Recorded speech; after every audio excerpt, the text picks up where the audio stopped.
It's the e-commerce master plan podcast. Here to help you solve your marketing problems and grow your e-commerce business. Cutting through the hype to bring you inspiration and advice from the e-commerce sector and beyond. Here's your host, Chloe Thomas.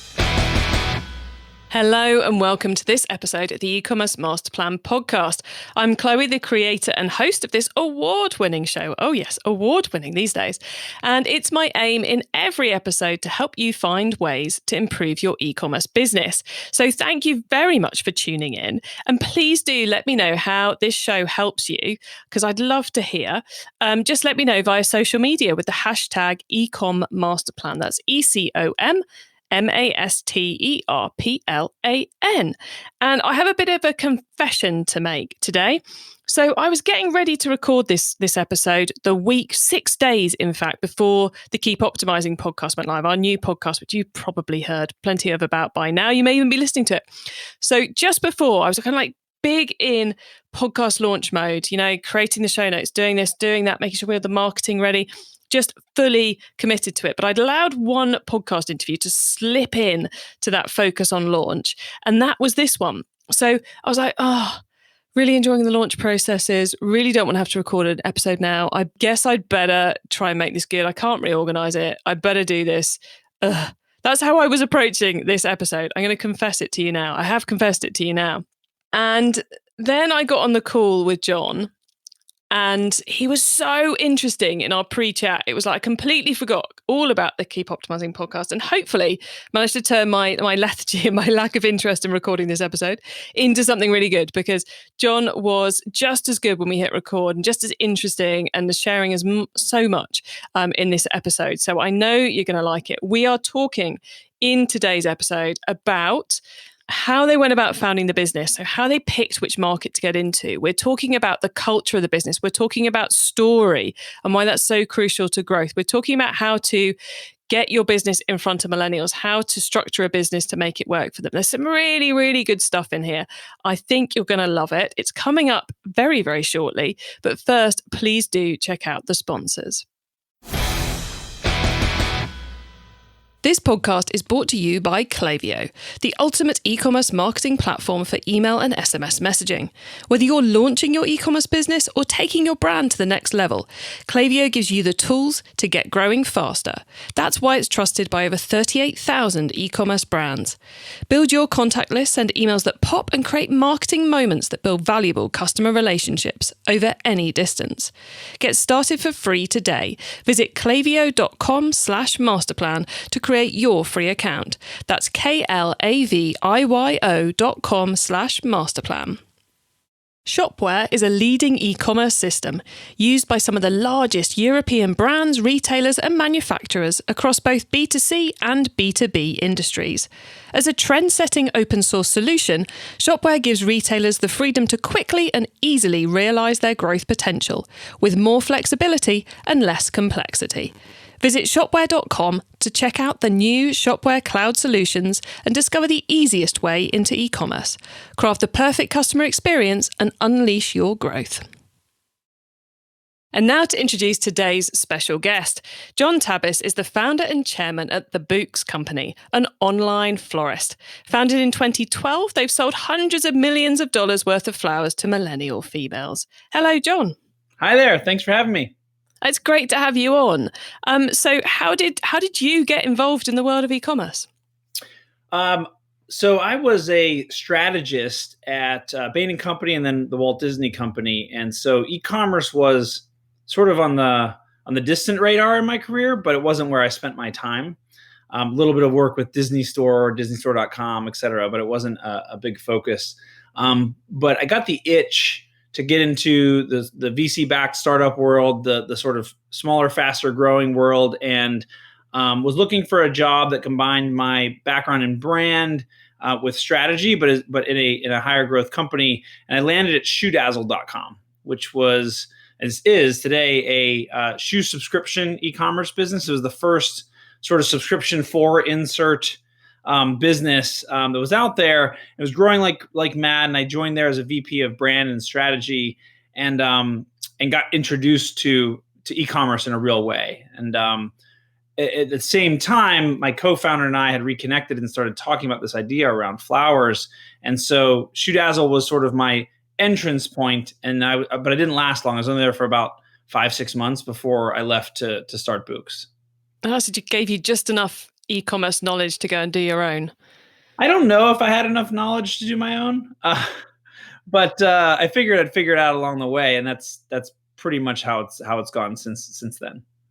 Cool. And it strikes me that the flower market, bouquets and deliveries I would have thought it was pretty wrapped up, there's enough with your local florist and the big international companies doing the deliveries. There's enough people out there selling flowers that it would be a difficult market to enter. So why did you pick flowers for your investments?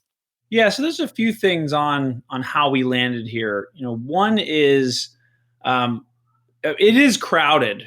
The barriers to entry into floral are kind of nothing. If you can get access to flowers, which anyone can go to their local market and buy some flowers, and you can have a little bit of skill to design them into a bouquet, you can sell flowers. So the barriers to entry are little, which is why there are so many players. But the number of players is shrinking dramatically globally, especially in the US. There used to be 55,000 florists in the United States. There are about 13,000 remaining today. Wow. And so, and the reason is it's a really hard business. It's a perishable inventory. There's a lot of competition from grocery stores, from large players like 1-800-Flowers, FTD, et cetera. And so when you look at that, you go, oh, I'm not sure. Is this an interesting place? But there's a few things you should know. One is just in the US, floral is an $18 billion industry. And the largest player in the space does about $500 million of revenue a year. That's 1-800-Flowers. Wow. And in flowers, they do about $1 billion and $1.1 billion in total revenue, but only less than half of that is floral. And so you don't have a dominant player who has 30, 50, 70% market share. That's one. Two, the world is changing. The world is getting smaller. Again, the florist is getting kind of crushed by the grocery store and the large players. And so there's a gap for that more bespoke feeling. But we saw an opportunity to do it driven by e-commerce and online experiences rather than brick and mortar and in person, although that will play a role, and we can talk more about that later. And so I saw this massive industry. Globally, it's $100 billion without a brand that really sort of defined the industry. If you think about large consumer industries, typically there's a brand that you look at and you say, that's the one, right? And in coffee, it's Starbucks. In entertainment and media, it's the Walt Disney Company where I used to work, and you can go across categories. In floral, you can't point to that brand. You can't say, oh, that's the one that defines the category. That's the one that leads the way. And I thought that was so strange that in a category that's so large, 18 in the US, 100 billion globally, that there wasn't this aspirational leading brand player that said, we set the tone, we lead the way for the rest of the industry. And I thought, well, we should just go make that. And my co-founder came from the supply chain side. And for him, it was an arbitrage opportunity on supply chain logistics, but also an opportunity to tell stories about how they grew the flowers, how they treated their labor, because they invested heavily in those things. But the end consumer didn't even know to ask questions about where the flowers came from and why that mattered. And we thought about those two things, those two pieces: supply chain transparency, quality, and efficiency, and brand building. And e-commerce was not sort of the point. We weren't building an e-commerce business. It was the best means to the end of how do we serve the customer and the farm in the best way possible. And I mentioned in the intro that, one of your key demographics is that millennial female. And yeah, if I think about the types of places I could go to buy flowers, there's not one which really speaks to the millennial. There's no obvious place to go to buy that product that really fits with what the millennial's after.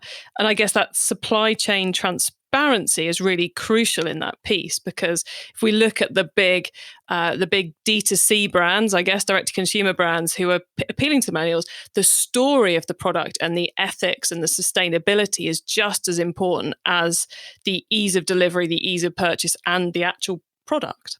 Absolutely. We saw a couple key challenges of the way the industry was set up. One was the supply chain, where it not purposefully, but just by the way it works, which is there's about 5 or 6 layers between a farmer and a consumer, where it's just really hard to understand where your flowers come from, which means you can't as a retailer, make any kind of promise about sustainability, quality, freshness, et cetera. And that was one big piece. The other piece was because a lot of other e-commerce brands in floral rely on the local floral shop, and they don't control that supply chain. They don't know what's in stock, and so they can't make very unique proprietary designs because they just don't know what the shop has. And so they have to be somewhat vanilla and somewhat basic. And we wanted to be able to offer really unique, different flowers and combinations and seasonally designed for that customer, because that customer really wants to choose something that feels very special for their recipients. And then the last part is we just wanted to market and create user experiences that were very easy to use. Web 2.0, sort of modern, mobile driven, a few clicks, honest and open, transparent in pricing experiences. And so we put all those things together. Not one of them makes us dramatically different, but when you pull them all together and you tell a story around it, like you said, it really sets us apart from the market. And it must make quite a big difference to the cost base as well, because if you're saying that in the traditional model, you've got about 6 different stages before you get to, the flowers actually being turned into a bouquet. And then you've got another couple of stages before it actually reaches the customer. If you're buying from like a nationwide website, that's a lot of cost, a lot of things that take away a bit of margin within that. So did it creating the better process for the story, for the sustainability, did that also have a positive impact on the cost structure of the business? Yeah, one of the things that we were forced to do, we didn't necessarily choose this, but when we launched this business, we had essentially no capital. We raised money from my mom, my dad, my sister, a couple friends, and it's not like our friends and family round was $2 million or $500,000. Our friends and family round was a grand total of $13,000. It was so, and so by necessity, we needed to have a business that could be launched without a lot of capital, and so we needed the unit economics to be good.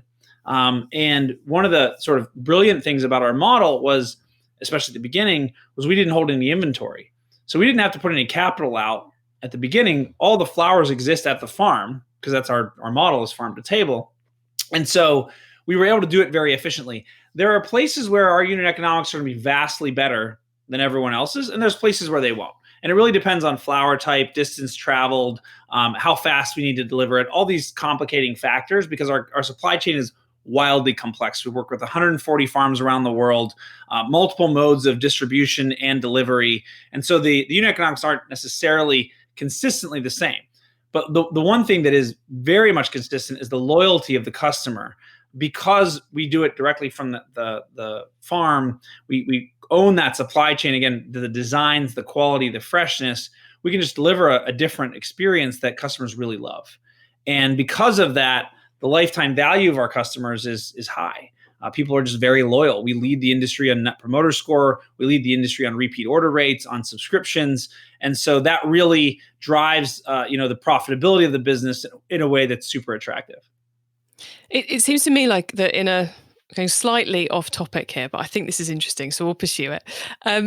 It seems to me that at the moment, kind of the last 5 years or so, or last 10 years, I suppose, we're going through a stage where if you want to meet the needs of the consumer, the business consumer or the end consumer, you have to almost start from scratch again to do it. If I look at the world of e-commerce, we've got the Shopifys and the big commerces that have come along and have taken a massive step leap forwards because they started from scratch, and you've got the incumbents struggling because that base of how they're actually built and the foundations of the business don't match up to what the new consumer wants. And it seems to me very much a parallel to that. What you're saying about in the flower space is that if you'd bought an existing flower retailer, you wouldn't have been able to get to where you've got to, because all those foundations, the legacy foundations, would have completely destroyed the business you were trying to create. You had to start from that blank sheet of paper. Absolutely. And I think that's across all the different facets of the business. It's cultural. It's how people think about working. It's business model. If you have a business model that is highly dependent on B2B revenue, it's really hard to switch to B2C. It's just a massive change, different systems, different processes, different data. And then the technology piece is also really hard. If you have legacy systems that a company is built up and data lives in it. And I've seen this at large transformation projects at bigger companies. Moving that data is not a 2-year process. That's a potentially a decade-long process to get really to the other side.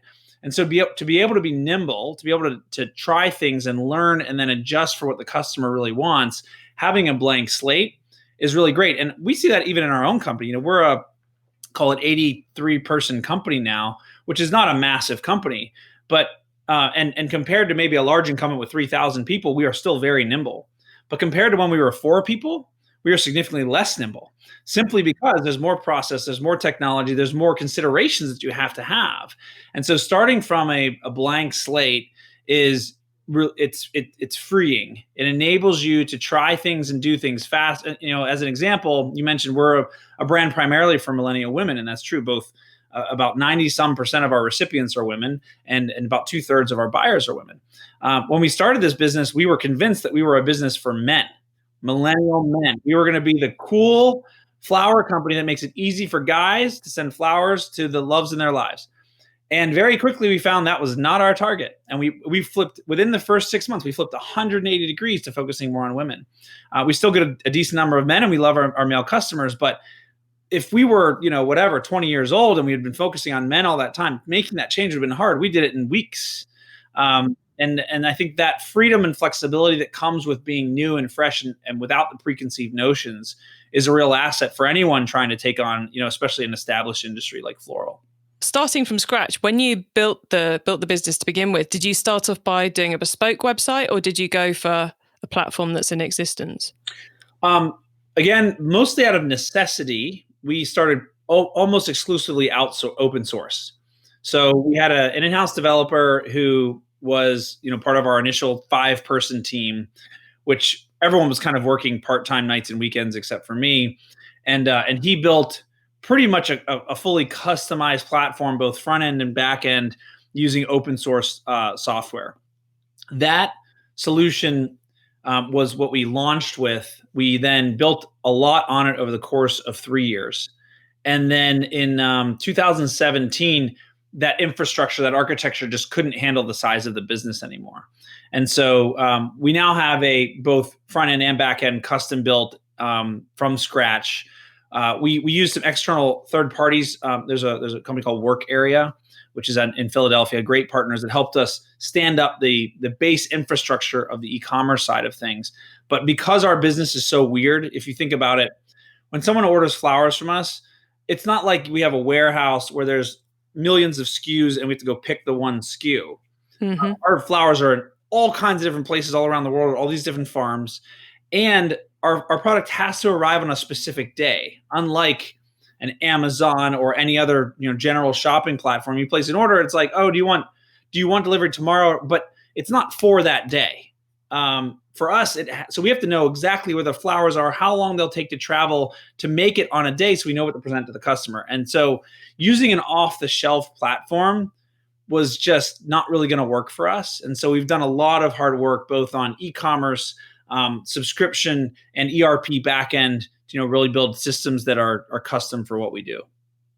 And you mentioned subscription there. Was that something at the beginning of the plan? I'm guessing if your initial target customer was the guys buying for their girlfriends, then subscription doesn't really play into that. So when did subscription raise its head as a opportunity? It was there at the very beginning, and it was positioned in sort of three. We had 3 separate products that were all subscriptions, but they were presented in different ways, and we had them bundled under this title, which now looking back on it was not great. It was called Concierge Services, and the idea, which people thought meant like, oh, you're going to call me and help me, and that was not what it was. Which was what. But the idea was that you can automate deliveries in your life in a way that makes it really easy. And so we had again 3 products. The first one was called Regular Deliveries, which is sort of your most standard subscription, which is set it up once a week, once every other week, once a month, flowers will arrive. And what we found was that most people, including men, would use that as a gift. They would, on Mother's Day, rather than giving mom flowers today, they would give flowers to mom for a year. They would get a big discount. We would get recurring revenue, and they'd say, hey, mom, here's your flowers once a month for a year. Let's celebrate you year round instead of just one day.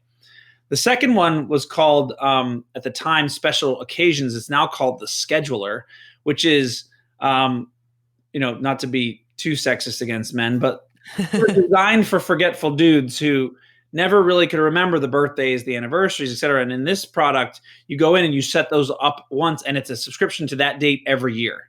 So you set your parents' anniversary, your wife's birthday, your friends, and whatever the things are, and every year we'll deliver on that date. And then the third one was called Just Because, which was random. So you would just say, I want to surprise someone 5 times a year with flowers. And it would deliver this week and the next week, and then not for 3 months, and then it would deliver again, which was my favorite. But no one used it because it was too weird. Like, no one understood what we were trying to do with that. So those evolved, and essentially today the Just Because you can do that within the scheduling tool that we have, and then we have our regular delivery program, which is really the primary subscription that folks sign up with us. But it's very flexible. You can skip a month. You can use it to send to your mom this month, your sister next month. You can have it come to you as a default, and then dole them out to your friends and family. And so subscription has always been a really important part of the business, and is really where we think we deliver extraordinary value. Our deliveries on subscription are $36 out the door, free delivery, which for a full bouquet of roses or similar flowers delivered is an untouched price in the market. No one approximates that price in any way, shape, or form. Nice. And then you mentioned that you started off with 5 and you've now got 83. So what does the team structure look like in the business? What are the guys working on? Yeah, so we don't execute a lot of operations. What I mean by that is our platform is designed to have the network do the sourcing and the fulfillment for us. And so a lot of what we do is marketing. We manage that supply chain, and then we build technology to enable all of it. And so if you look at our org, you're going to see a lot of folks in marketing. You're going to see a lot of folks in engineering and product. And then we have smaller groups in supply chain and in customer service, and then back office stuff, finance, HR, et cetera, et cetera. But it's also one of the things I loved about building this business was from versus the size of the business, we could be a relatively small and nimble team. Even if we're a $500 million business, we're not going to need to have 5,000 people or 3,000 people running that business. We can scale. The only thing that we'll really have to scale in headcount is customer service over time. And so we focus as much as possible on building technological solutions that can scale without just tons of manpower being piled on top, because that's just a killer of profitability. And it slows down the growth rate as well, doesn't it? If hiring becomes part of the blocker to growth, because you potentially, it takes time and effort to try and find someone. Then you find the wrong person, and off they go. But then you've also got the challenge of trying to maintain the culture. And the bigger a company gets, the harder that becomes. So it can attack you from multiple angles. Absolutely, and the institutional knowledge changeover, especially when you're early, and there's so much value in people's heads, because especially in years 1, 2, 3, things aren't documented. You don't have robust document management systems. People do things they do on their laptops, and then they're gone, and everyone's like, wait, how did we do this? We don't know, because we didn't extract that information in a way. So it's absolutely the case. And so the more that we've been able to rely on the tech to build the relationships with our customers on an automated basis, to tell the stories that we have to tell, obviously in partnership with our great creative team around who our farmers are, how they grow their product, how they treat the land and labor, and where it's coming from. All of those things, we try to build tools to help it scale, faster, better, more efficiently than if we were trying to do it manually every time. E-commerce Master Plan is supported by some of the greatest companies in the e-commerce sector. Here's a reminder of who they are. It's safe to say that most of us have been doing more shopping online lately. And if you're an e-commerce brand, that means you might be seeing more first-time customers. But once they've made that first purchase, how do you keep them coming back? Well, that's what Klaviyo is for. Klaviyo is the ultimate email and SMS marketing platform for e-commerce brands. It gives you the tools to build your contact list, send memorable emails, automate key messages, and more. Way, way more. Whether you're launching a new business or taking your brand to the next level, Klaviyo can help you get growing faster. And it's free to get started. Visit klaviyo.com/masterplan to create your free account. That's klaviyo.com/masterplan. Shopware is a leading e-commerce system used by some of the largest European brands, retailers and manufacturers across both B2C and B2B industries. As a trend-setting open-source solution, Shopware gives retailers the freedom to quickly and easily realise their growth potential, with more flexibility and less complexity. Visit shopware.com to check out the new Shopware cloud solutions and discover the easiest way into e-commerce. Craft the perfect customer experience and unleash your growth. It's time for the top tips round. Okay, I love this section because it gives me and our listeners some really quick ideas for taking our business to the next level. So, John, you ready for the top tips? Let's do it. Okay, the book top tip. If everyone listening to this podcast agreed to take Friday off and read a book to make their business better, which book would you recommend? It's a great question. This will depend on the size of the org, but Radical Candor, I think, is probably the best business book that I've read / listened to, because I listened to it while running. But especially if you have an organization that's scaling, culture is, like you just said, is so important. And culture is really easy when there's 10 people. It gets a lot harder when there's 50. And then, a lot harder when there's 100.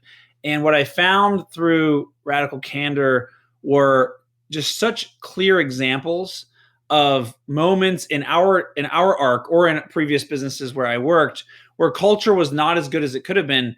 And it diagnoses each of those sort of moments and sort of how you got there, right? And so it's not one of those very soft sort of flighty books where it is spiritual in a sense of like we're aiming for the spirit in the business, but it gives you really practical examples and guidance on how to handle processes and people to get to a place of really strong culture. I think Radical Candor has been misinterpreted in a lot of places in sort of the business world, but if you take the time, you really dig into the content, it's a fantastic read or listen. It's a shame when that happens to books, isn't it? Like the people just hang on the title and the one-liner, and they actually then end up missing the depth of what's in there. The re-released version, which is what I listened to on my audiobook, actually addresses that, because Radical Candor became this pop culture phenomenon where people said, I'm practicing Radical Candor. You're a jerk. And here's and it's like, no, it is not a license to be rude or disrespectful. So highly recommend it. Really great book. Okay, the traffic top tip next then. Which marketing method do you either prize above all others or think doesn't get the press it deserves? So for us, and I think this holds today, but in the beginning especially, and I actually teach a class at UCLA Anderson out here on building new businesses. The number one thing you need, in not just e-commerce, in any new business, is a really great story. And if you don't have a great story, because today the world, again, the barriers to entry have gotten so much lower, right? Shopify didn't exist when we launched Bouqs, but essentially, if you have Shopify on a product, you're now an e-commerce business. So the competition is just prolific. And so, a lot of people think you need capital or they need technology or whatever it might be, but if you don't have a story that helps you break through and create a relationship with the customer on day one that is beyond the transaction, you are dead in the water. Or you're a commodity that might have like a year or two of success, but then Amazon's just going to eat you.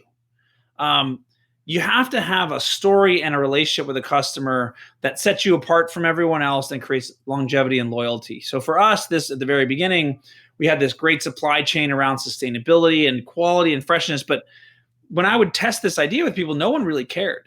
They didn't lean in and say, wait, I really want to know about your business.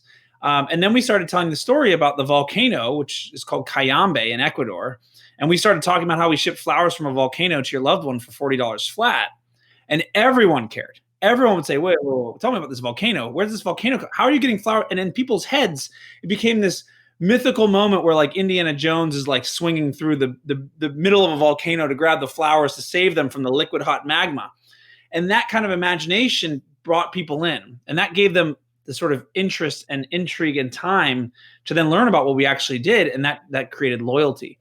So I think more than anything, if anyone's launching a new e-commerce brand or trying to revive one, Find a story within what you do, change the way you do things to create a story, and that will be more powerful than any individual tactic, marketing channel, optimization that you can possibly find.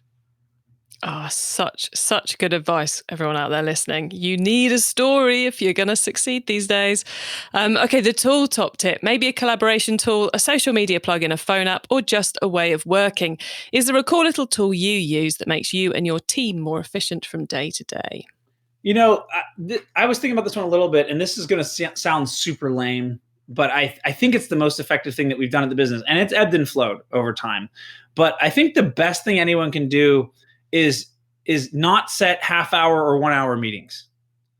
Meetings should be 25 minutes, 20 minutes, 45 minutes, 50 minutes, especially in a COVID world where everything is online and Zoom.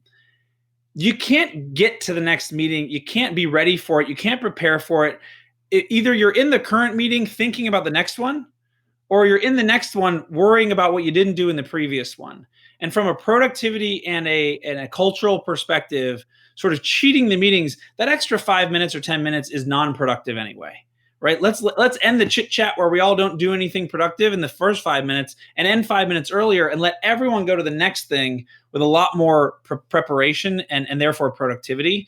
And again, this is ebbed and flowed at different times in Bouqs, but I think it's the most powerful thing I've seen. And my co-founder's actually taken to doing 15-minute meetings now. He won't do a half hour. He'll do 15-minute meetings. And he said it's the most amazing thing that's happened to him personally and his productivity, because everyone knows we have 15, we've got to knock this out. And so that would be my recommendation. It's not really a tool, but it's kind of a way of operating. Oh no, that definitely counts. Okay, the last one is the growth top tip. If you met someone today who's focused on growing their e-commerce business from 100 orders per month to 1,000, what would be your number one tip for them? So I think I would say the story one again, but because, just very transparently, we did a lot more than 1,000 on just the story. So if you get the right story, it will lead to a lot of exposure, a lot of reach that you wouldn't have otherwise. You get PR reaching out and they want to talk about you. You get partners that reach out. They want to partner with you.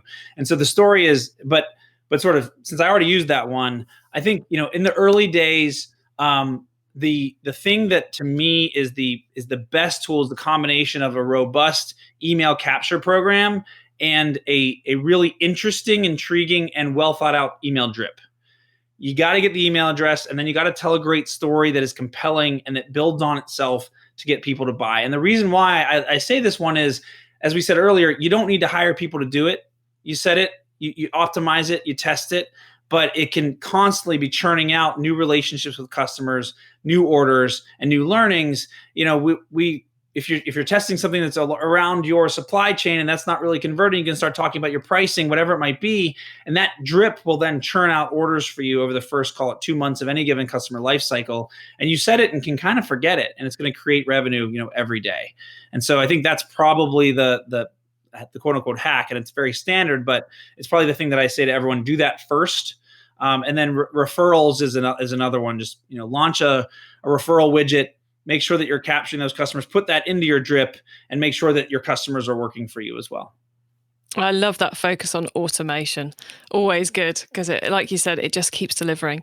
So John, before we say goodbye, could you let the listeners know where they can find you and Bouqs on the web and social media, please? Absolutely. So you can find us on social at the Bouqs Co, TheBouqs Co. We're on Instagram, Twitter, Facebook, whatever your preferred platform is. And then to find us on the web, it's Bouqs.com, like bouquet, but shortened. So Bouqs.com. And we take orders from and deliver across the United States. We source from around the world, but right now we're solely delivering in the US, but we hope to expand that, as soon as possible. Excellent. Well, look, John, thanks so much for being on the podcast today. It's been fascinating talking strategy and a few tactics too with you. So thanks very much for coming on. Thanks so much for having me. Have a great day. Really interesting there to hear how John and his co-founder kind of identified how they were going to make that difference in the the industry they decided to target, and then how they've spent the next 8 years refining and improving their model and going back to kind of those key tenets of the business right from the very beginning: the culture, the story, the automating and letting the systems do it rather than doing it themselves. And clearly a hugely successful business. So I hope you've all picked up lots from there. Now, if you want to get your hands on the notes from today's show, which includes those top tips, links to what we've mentioned and everything else, then head over to ecommercemasterplan.com/podcast, where you'll find a link to this episode. There, you can also add yourself to our email list so you don't miss out on any of the other things I share here to help you improve your business. Because, we do podcasts, we do events, all sorts of bits and pieces and interesting articles and stuff I send out in the newsletter every week. If you liked this episode and you like that talk about story, then what you should really go and check out is episode 258, where I'm chatting with JJ Resnick from the Moscow Copper Company. And he really goes deep into stories. He is a man who is all about story and has a great process for helping you identify what your story is and really putting it out clearly in front of the customer. So if you love that talk about story, check out 258 with JJ Resnick. You will not be disappointed. And thank you very much for tuning in to this and every episode of the E-commerce Master Plan podcast. I bring you a new interview with an e-commerce business owner every week because I want to inspire and help as many e-commerce business owners as possible to succeed and thrive with their business. So please do tell any other e-commerce business owners you know, because I would love this show to be helping them too.